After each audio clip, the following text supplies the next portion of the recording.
نو د نوح علیه السلام د اولادې څخه یو سام و چې عرب او بني اسرائیل د سام د اولادې څخه دي. د سام په لمسیانو کې هود علیه السلام پیدا شو.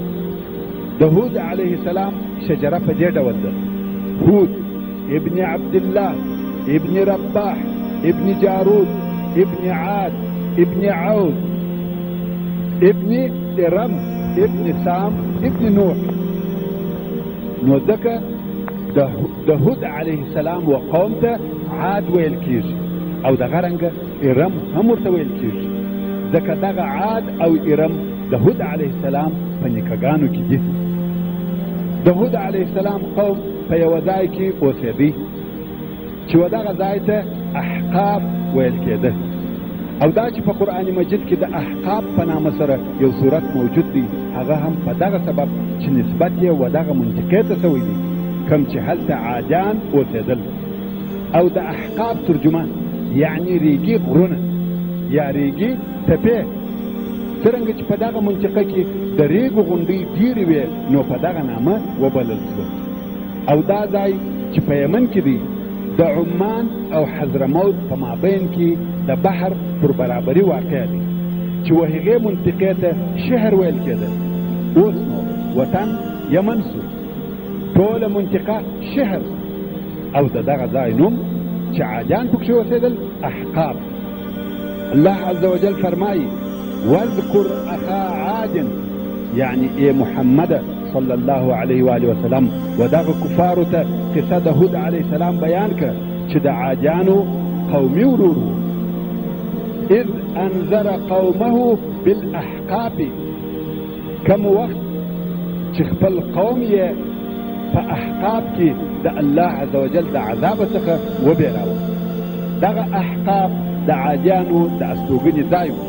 دغه قوم عادیان په صناعت او د کورو په جوړولو کې ډېر فن او استادي کول، اگر چې هغه د دوی خوښ او د استوګنې کورونه خیمې وې، خو دا خیمې عادي او معمولي خیمې نه وې، بلکې ډېرې لوی او ښایسته خیمې وې چې په ډېر ښه شکل او ښایسته یې جوړولې او یو پر بل به فخر پکاوه.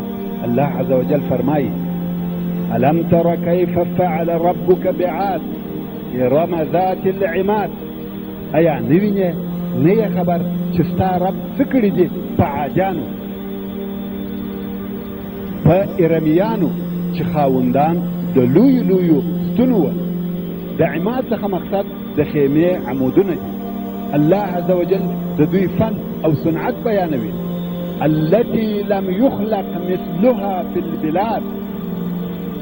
هغه قبیله چې په قوت او قدرت کې د دوی په مثل په ټولو ښارو کې نه و پیدا شوي. قسم قسم صنعت یې درلودې، خاصتا په کور جوړولو، ښار جوړولو، لارو او سړکانو جوړولو کې خاص مهارت استعمالاوه. حتی د دغه کار په باره کې د دوی څخه د عجیبو عجیبو شیانو روایت کېږي. دغه قوم په اواره مځکه او په خیمو کې ژوند کاوه، خو قصرونه او پاخه تعمیرونه یې په غرو کې جوړول. که څه هم د دوی استوګنه په خیمو او اواره مځکه کې وه، خو د اسراف تکبر په شکل یې دا قصرونه په غرو کې جوړول. او دوی په خپلو ښارو کې ډېر لوی سړکان او لارې درلودې. ځینې داسې د مبالغې روایتونه شته چې وایي د دوی دیوالونه د سرو او سپینو زرو څخه وه. والله اعلم. مګر یقیني خبره دا ده کم د اسراف ژوند چې عادیانو درلودي په بل ابتدای کې نو لم یخلق مثلها فی البلاد. په کور جوړولو او تمدن کې هغه لوړې درجې ته رسېدلي وه. او دغه عادیان عرب وه، په عربي ژبه یې خبرې کولې، او هود علیه السلام هم عرب دی. او دا په هغه حدیث شریف کې راغلی دی چې ابن حبان یې په خپل صحیح کې روایتوي. رسول الله صلی الله علیه و آله وسلم و ابا ذر رضی الله تعالی عنه ته د انبیاو په باره کې خبرې کولې چې په دغه جمله کې وفرمایل د انبیا علیهم السلام څخه 4 عرب دي: هود، صالح، شعیب او ستا نبی یا ابا ذر. يعني په خپل رسول الله صلی الله علیه و آله وسلم هم د عربو څخه د ټولو انبیاء علیهم السلام په جمله کې دغه څلور انبیاء عرب دي او نور ټول عجم دي. عرب پر دوه قسمه دي، یو قسم ته عرب عاربه ویل کیږي او بل قسم ته عرب مستعرب ویل کیږي. هغه عرب چې تر اسماعیل علیه السلام د مخه دي و هغو ته عرب عاربه ویل کیږي، چې مشهوره قبیلې یې عاد، ثمود، جرهم، امیم، مدین، قحطان او نور، چې دا د عاربه عربو مشهوره قبیلې دي او تر اسماعیل علیه السلام د مخه دي. او عرب مستعرب هغه دي چې تر اسماعیل علیه السلام وروسته او د اسماعیل علیه السلام د اولادې څخه دي.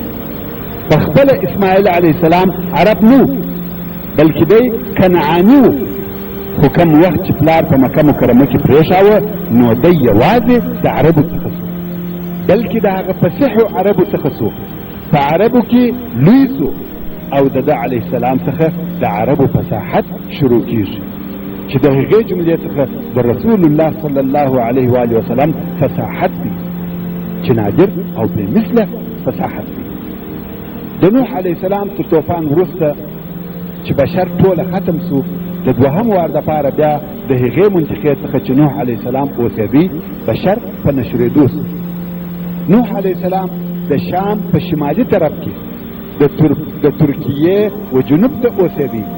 د دغه ځای څخه خلق په شام او فلسطین کې نشر شو، تو و جزیرة العرب ته ولاړ، او عادیان د جزیرة العرب و جنوب ته ورسېدل، خو بیا هم ټول خلق پر توحید و.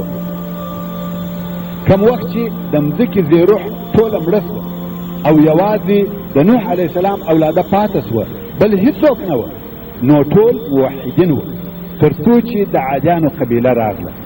دلته نو د نوح علیه السلام څخه هم ډېره موده تېره سوې وه او شیطان هم خپلې وسوسې شروع کړې وې. څرنګه چې شیطان د ابد دپاره د انسان دشمن دی، هېڅکله بېکاره نه کښېني، په هر وخت کې چې هر څونه په وسه وسي هغو نه یې د دوژخ او عذاب وخواته کشوي.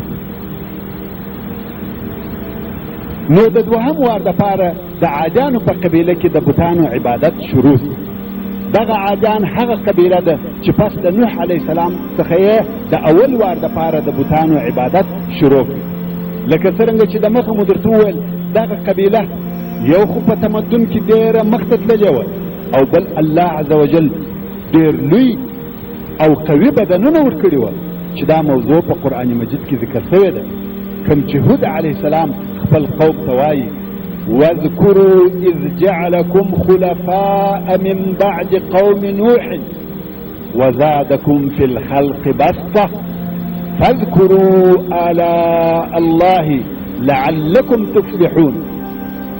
تاسې در په یاد کړئ چې الله عز وجل پس د قوم څخه د نوح علیه السلام په مځکه کې خلیفګان وګرځولل او تاسې ته په خلقت کې قوت، قامت، جګوالی در زیات کړی دي، نو تاسې د الله جل جلاله نعمتونه یاد کړئ، شکر یې ادا کړئ. ښایي چې تاسې د الله عز وجل د عذاب څخه خلاص کړئ. مفسرین وایي چې دغه قوم سپین، جګ، برداره، قد او قامت درلودي. تقریبا قدونه د آدم علیه السلام پر اندازه وه، 80 ذراع. الله عز وجل د هود علیه السلام پر ژبه د عادیانو د تمدن او هغه پر مختلفو تعمیراتو او بناو بیان کوي او فرمایي اتبنون بكل ريع آية تعبثون وتتخذون مصانع لعلكم تخلدون. ریع ولوړ ځای ته ویل کېږي. نو دغه عادیانو به د غرو پر سرو قصرونه جوړول او هود علیه السلام به ورته ویل تاسې پر هر لوړ ځای قصرونه جوړوئ او تاسې په اواره مځکه کې اوسېږئ، چې دا د اسراف خواهشات او عبث کار دی. مګر د دوی قوت او تمدن دغه اندازې ته رسېدلی و او هود علیه السلام به ورته ویل تاسې دا فکر کوئ چې همیشه به پاته یاست، چې داسې محکم او مضبوطه کورونه جوړوئ.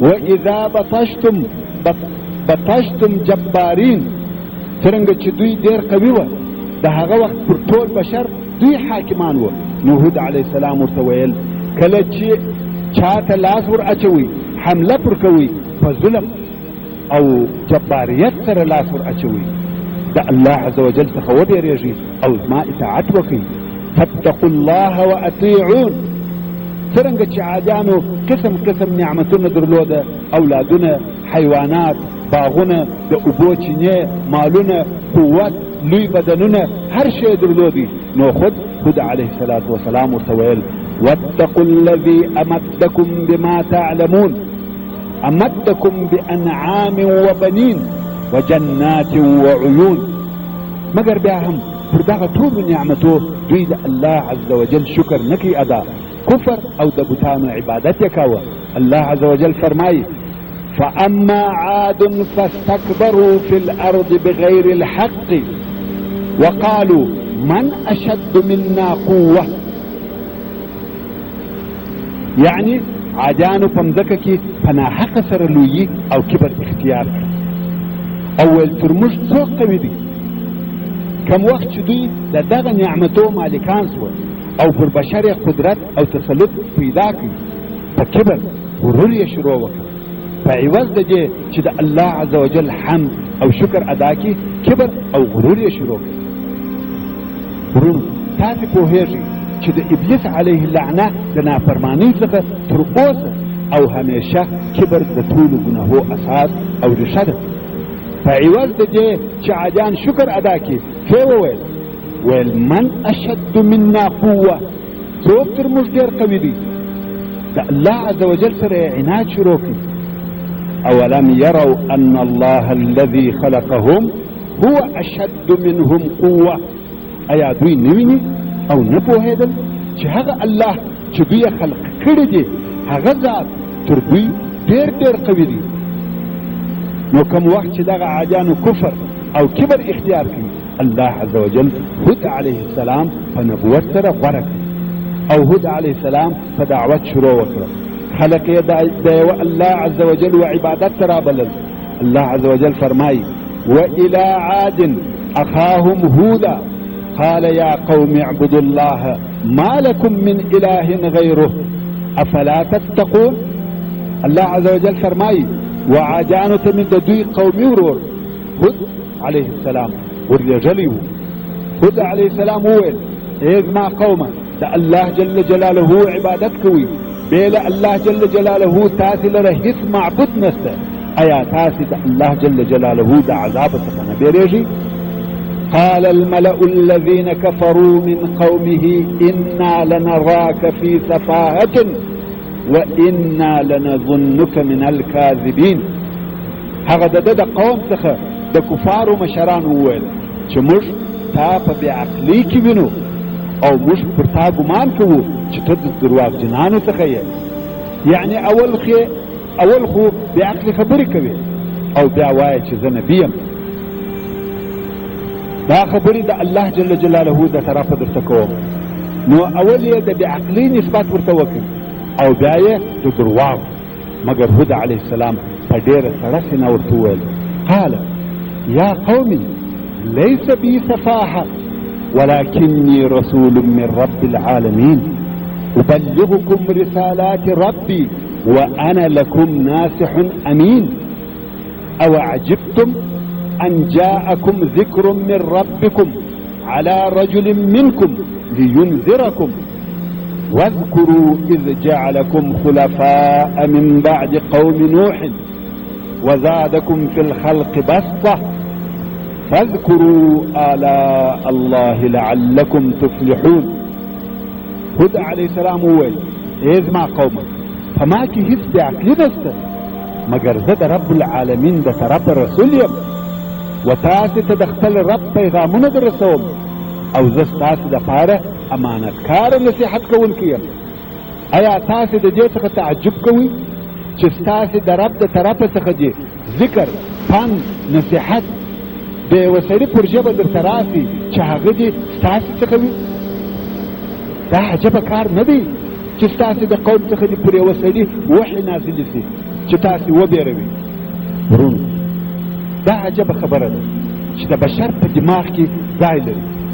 د ابتدا څخه تر اوسه پورې د انبیا علیهم السلام سره د علماء کرامو سره خلق په دغه خبره ضد کوي، وایي دا خو پلانی دي. دوی هم اوس نصیحت کوي. کفارو به انبیا یادول چې په ټول قوم کې بل څوک نه و چې پر تا وحی نازل سوې او نبي سوې، خو اوس د علماو سره دغه رویه کېږي. هو دا خو هغه پلانی دی، د ده او د دې کار یې سره ته بل څوک نه و. خو په حقیقت کې دا فضل د رب العالمین دی، یؤتیه من یشاء. الله عز وجل حکیم دی، کم ځای چې د یو شي لایق نه وي هلته هغه شی نه ایږدي. نو پام کوئ د دغسې خبرو څخه ځانونه وساتئ. هود علیه السلام دعوتول، مګر قوم پر هغه خپل کفر ټینګار کاوه، او هود علیه السلام نور هم دعوت کاوه. الله عز وجل فرمایي: وإلى عاد أخاهم هودا قال يا قوم اعبدوا الله ما لكم من إله غيره إن أنتم إلا مفترون. هود عليه السلام ويل إزمع قومه وادد الله جل جلاله عبادت کوي، تاسې ته بېل الله جل جلاله بل هیڅ معبود برحق نشته، نه یاست تاسې مګر درواغ تړونکي پر الله چې شریک ورته نیسي. دا ستاسې درواغ دی چې د برې هم حاکم اختیارداره بلکې معبود بولي. یا قومي لا أسألكم عليه أجرا إن أجري إلا على الذي فطرني أفلا تعقلون. والإذ ما قوما زستاسي څخه پر دغه تبلیغ د رسالت اجر تنخواه مزدوریم نه غواړم، مګر زما اجر پر هغه چا دی چې زه پیدا کړی. ایا تاسو نه عاقلان کېږئ چې حق او باطل سره وپېژنئ؟ ويا قوم استغفروا ربكم ثم توبوا إليه يرسل السماء عليكم مدرارا ويزدكم قوة إلى قوتكم ولا تتولوا مجرمين. او إذ ما قوما د خپل رب څخه بخښنه وغواړئ او بیا ودغه الله ته په طاعت سره رجوع وکړئ. الله جل جلاله به د اسمان د طرفه بارانونه در باندې واوروي او نور قوت به ستاسې و قوت ته درزیات کړي، او تاسې د ایمان او توبې څخه مخ مه ګرځوئ چې مجرمین ګناهکاران اوسېږي. هود علیه السلام دعوت کاوه او کاوه، مګر د عادیانو رد او جواب چی شو؟ په هود علیه السلام یې تمسخر او پسخند واهه، لکه د نوح علیه السلام قوم چې هم دا کار کړی و. او هود علیه السلام ته ویل: انا لنراک فی سفاهه، بېشکه موږ تا په بې عقلۍ کې وینو، سفیه یې. او بیا ویل: ان نقول الا اعتراک بعض آلهتنا بسوء، یعنی ستا په باره کې موږ نور څه نه وایو بې له دې څخه چې زموږ ځینې خدایانو و تا ته څه ضرر او لیونتوب در پېښ کړی وي. څرنګه چې ته د هغو سره دښمني لرې، هغو هم دغه ضرر در ورساوه. خو بیا هم د هود علیه السلام دعوت جاري و. څو قوم یې دا فیصله وکړه او ویې ویل: وقال الملأ من قومه الذين كفروا وكذبوا بلقاء الآخرة وأترفناهم في الحياة الدنيا ما هذا إلا بشر مثلكم يأكل مما تأكلون منه ويشرب مما تشربون ولئن أطعتم بشرا مثلكم إنكم إذا لخاسرون. يعني د هود عليه السلام د قوم مشرانو ویل، ملا و مشرانو ته د قوم ویل کېږي. هغه مشرانو چې کافران سوي وو او د آخرت ملاقات یا د الله عز وجل په حضور کې درېدل یې درواغ بلل، او موږ و دوی ته د دنیا په ژوند کې نعمتونه ورکړي وو. هغو وویل: نه دی دا نبي مګر یو بشر ستاسې په مثل، هر هغه شی چې تاسې خورئ دی هم هغه خوري، او هر شی چې تاسې څښئ دی هم هغه څښي. یعنی دا څنګه نبي دی چې تر تاسې هیڅ امتیاز او فرق نه لري، او که تاسې په مثل د یو بشر اطاعت وکړئ نو بېشکه چې تاسې په دغه وخت کې د تاوانیانو څخه یاست. أيعدكم أنكم إذا متم وكنتم ترابا وعظاما أنكم مخرجون هيهات هيهات لما توعدون. ایا تاسو سره وعده کوي کوم وخت چې تاسو مرسي خاوري او اډوکی سي بشک تاسو را استل کېږي، یعنی د مځکې څخه بیا راپورته کېږي، ژوندي کېږي. ډېر لري دی دا کار چې تاسو سره وعده کېږي. ان هي الا حياتنا الدنيا نموت ونحيا وما نحن بمبعوثين. نبي دا ژوند مگر دغه ژوند د دنیا ژوند چې مرو او ژوندي کېږو او بیا تر مرګ وروسته موږ نه یو راپورته کړه سوي، یعنی پس له مرګه بیا نه را ژوندي کېږو. ان هو الا رجل افترى على الله كذبا وما نحن له بمؤمنين. نبي دغه هود عليه السلام مگر یو سړی دی چې پر الله جل جلاله یې درواغ تړلی دی، العیاذ بالله، او نه یو موږ پر د ایمان راوړونکي. بیا هم پر دغه ټولو سربیره هود علیه السلام دعوت کاوه تر څو قوم و داسې اندازې ته ورسېدي چې ویل یې قالوا سواء علينا اوعظت ام لم تكن من الواعظين. عادیان وویل موږ ته یو شی او برابره خبره ده، که ته نصیحت وعظ وکې او که نه وکې، دا دواړه یو شی دي. ان هذا الا خلق الاولين وما نحن بمعذبين. نبی دغه ستا وعظ او نصیحت مگر عادت د پخواني خلقو، دا یې قوم وی، او موږ ته هم په دغه خپل عمل عذاب نه راکول کېږي. عادیان پر هغه خپل شرک او عقیده ټینګ ولاړو. کم وخت چې دوی ضد او عناد کاوه نو هود علیه السلام ورته وویل قال إني أشهد الله واشهدوا أني بريء مما تشركون من دونه فكيدوني جميعا ثم لا تنظرون. هود عليه السلام وویل ذا الله جل جلاله شاهدوم او تاسو شاهدان سي چې بشک زه بیزاره یم د هغه خدایانو څخه چې تاسو د الله سره شریکوي بل الله جل جلاله، او تاسو ټول زما د وجلو تدبیر او حیلې جوړې کړي او بیا نو ماته مهلت مه راکوئ. دا عین هغه خبره وه چې نوح علیه السلام و خپل قوم ته وویل خپل قوت او طاقت خو سره راټول کړي او ماته مهلت مه راکوئ. او بیا نو هود علیه السلام و الله عز وجل ته دعا وکړه قال رب انصرني بما كذبون. ویل ای زما ربه زما کومک او مدد وکړه چې زه درواغجن وبللم، زما رسالت یې نه ومنئ. قال عما قلیل لیصبحن نادمین. الله عز وجل وفرمایل پس له لږ وخته به پښیمانه سي، یعنی د الله عز وجل عذاب ورته راتلونکی دی چې تر هغه وروسته به افسوس او ارمان کوي، پښیمانه به وي، خو دغه افسوس او ارمان هیڅ فایده نه ورسوي. نو الله عز وجل دا د دوی پر عمل، د دوی پر انکار، عناد، تمسخر او تکذب څنګه جزا ورکړي؟ الله عز وجل په باد عذاب او عقاب ورکړي، داسې باد چې په تاریخ کې مثل نه دی تېر شوی. اولا باران پر بند شو، وچکالي شروع شوه، میوې توی شوې، درختې وچې شوې. دوی د باران په امید وه. څو یوه ورځ د ورځو کوم وخت چې الله عز وجل د دوی د عذاب اراده وکړه، د لرې څخه یوه توره اوریځ راښکاره شوه. دوی خوشحاله شوه، ویل اخیرا باران راغی. الله عز وجل فرمایي فلما رأوه عارضا مستقبل أوديتهم قالوا هذا عارض ممطرنا. یعنی کم وخت چې دوی ولیده یوه برداره اوریځ چې د دوی د کښتو او فصلو په طرف را روانه وه، نو دوی وویل دا یوه پلنه اوریځ ده، پر موږ باران اورونکی ده. بل هو ما استعجلتم به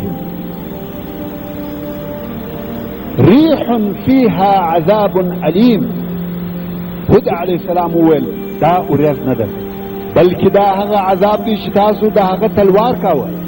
دا یو باد دی چې په دې کې ډېر دردناک عذاب دی. تدمر كل شيء بأمر ربها فاصبحوا لا يرى الا مساكنهم كذلك نجزي القوم المجرمين. دا داسې باد دی چې هر شی هلاکوي او د بیخې راکاږي د خپل رب په امر. داسې وګرځېدل چې بې له خالق ورو د دوی بل شی نه معلومېدل، تشې کنډوالې پاتې سوې. الله عز وجل فرمایي چې موږ د ګناهکارانو و قوم ته دغسې جزا ورکوو. ورونو توبې کاږي، د الله عز وجل تابع بندگان اوسئ، ورنه الله جل جلاله قوي او قادر دی. او الله عز وجل دغه هلاک او بربادی حال په قرآن کریم کې راته بیان کړی او فرمایي وفي عاد إذ أرسلنا عليهم الريح العقيم ما تذر من شيء أتت عليه إلا جعلته كالرميم. الله عز وجل د خپل قدرت علامې راشي او فرمایي کم وخت چې موږ وچ باد پر عادیانو راولېږه، دغه باد د هیڅ شی نه پرېښاوه مګر خو وبې ګرځاوه لکه وچ زوړ رژېدلی، مثلا خاورې ایرې بې کړه. او بیا الله عز وجل په سورة القمر کې فرمایي كذبت عاد فكيف كان عذابي ونذر إنا أرسلنا عليهم ريحا صرصرا في يوم نحس مستمر تنزع الناس كأنهم أعجاز نخل منقعر فكيف كان عذابي ونذر. عادیانو هود علیه السلام درواغجن بلی.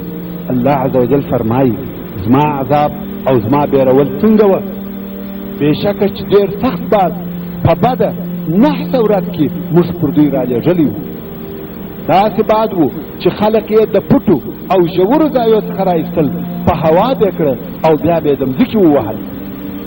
څرنګه چې دوی په بدنو غټ خلق وه، نو الله عز وجل فرمایي چې داسې پراته وه لکه د خرما د درختې تنې چې د بیخ راکشل سوي وي او پر مځکه پرتې وي. اعجاز نخل یعنې د خرما د درختې تنې، منقعر چې سر نه لري، شاخونه یې پرې سوي وي.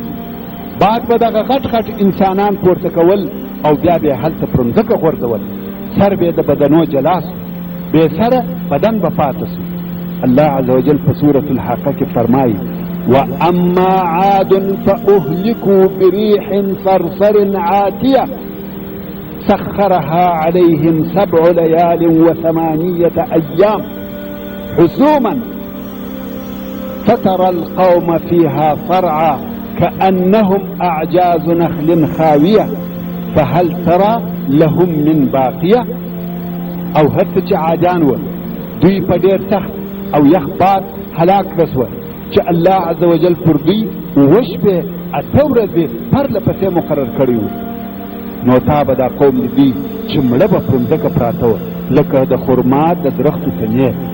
ایا ته وینې چې د هغو څخه یو پاته سوی وي؟ یعنې ټوله مړه او هلاک سوه. او الله عز وجل د هود علیه السلام او د ده و مؤمنانو ملګرو ته نجات ورکړي. الله عز وجل فرمایي فأنجيناه والذين معه برحمة منا وقطعنا دابر الذين كذبوا بآياتنا وما كانوا مؤمنين. نو موږ هود علیه السلام او هغو کسانو ته چې د ده سره وه زموږ په رحمت سره نجات ورکړي او پریمو کوي بیخ د هغو کسانو چې زموږ آیاتو ته نسبت د درواغو کړی وو او مؤمنان نه وه. هود علیه السلام د دغه قوم سره په دغه ځای کې موجود وو.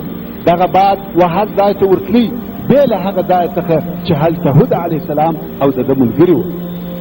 هود علیه السلام او هغه کسان چې پر دی ایمان راوړی وو او د دوی حیوانات ټوله په یوه ځای کې سر راټول سوي وو. هلته دغه د عذاب او هلاک باد نور دی. دوی یې ویني شاوخوا ځایونه نړېږي، انسانان وژل کېږي، خو مسلمانان آرام او بې تکلیفه ناست او هیڅ آزار نه ورسېدی. دا د عادیانو د قوم آخر او انتها وه. او پس د دوی څخه مسلمانان په دغه منطقه کې اوسېدل تر څو چې هود علیه السلام د دنیا څخه رحلت وکړي او وفات شو. هود علیه السلام په یمن کې په حضرموت کې شخص وسو. ورونو اوس نو د هود علیه السلام دغه قصه د نصیحت او عبرت ډکه ده وموږ ته د خیر او سعادت لار راښیي او په دغه کیسه کې د اسلام و علماو او لارښوونکو ته واعظانو ته درس دی چې د دغه انبیا علیهم السلام څخه صبر او تحمل زده کړي چې څنګه یې د آزار او بدو خبرو په مقابل کې عفو او بخښنه کول. قوم یې ویل انا لنراک فی سفاهه، ته په بېعقلۍ کې غرق یې. او بیا یې ویل انا لنظنک من الکاذبین، موږ دې د درواغجنانو څخه بولو. خو هود علیه السلام یې په مقابل کې په بدو الفاظو بدو ویلو سخت او شدید جواب نه وایه، بلکې په ښه ادب شو منطقو او نرمه لهجه یې ورته ویل یا قومي لیس بی سفاهه، ای قومه زه بې عقل نه یم، ولکنی رسول من رب العالمین، مګر زه د رب العالمین د طرفه رسول یم، زما د رب پیغامونه در رسوم او زه ستاسې دپاره امانتکاره نصیحت کوونکی یم. او په دغه کیسه کې موږ ته د کبر او غرور نتیجه را معلومه شوه چې کبر څنګه پر سرکشه او متکبرو انسانانو هغه د دوی خوشبختي او نعمتونه چپه کوي او د دوی د ژوند امیدونه نیست او نابودوي. قرآن مجید د عادیانو غرور بیان کوي او د هغو آخرکار او نتیجه را وښول